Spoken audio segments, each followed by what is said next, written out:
Deputy Prime Minister and Foreign Minister Sihasak Phuangketkeow said the international system is undergoing a fundamental transition as rising geopolitical rivalry and technological competition reshape global politics.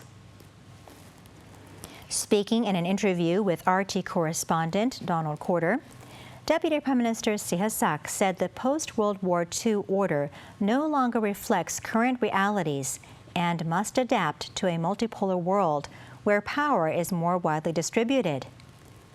He said ASEAN and Russia should deepen cooperation not only in diplomacy, but also in trade, investment, and emerging technologies, arguing that current economic ties remain below potential despite significant opportunities.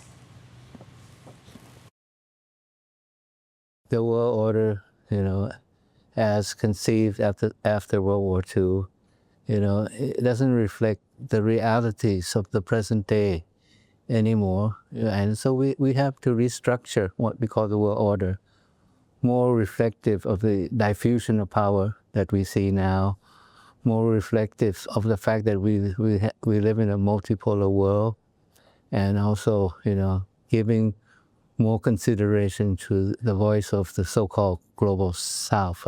That's very important.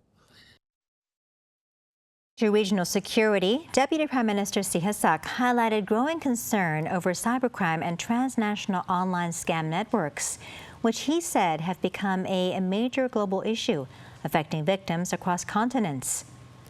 He said many of these operations involve forced labor and trafficking, making international coordination essential. Thailand, he added, is working to build a global coalition against online scams and strengthen cybersecurity cooperation with partners, including Russia. Of special concern to us is the proliferation of online scams.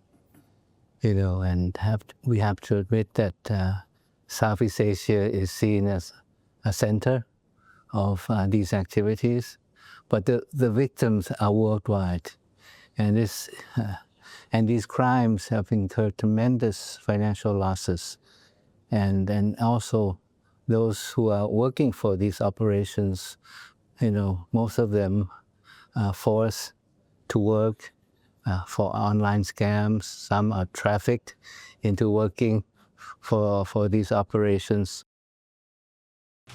Deputy Prime Minister Sihasak also pointed to wider global instability, including conflicts affecting energy markets and supply chains, and reiterated Thailand's need to diversify energy sources and strengthen maritime security. He added that ASEAN unity remains central to managing external pressures and maintaining long-term regional stability in an increasingly uncertain global environment.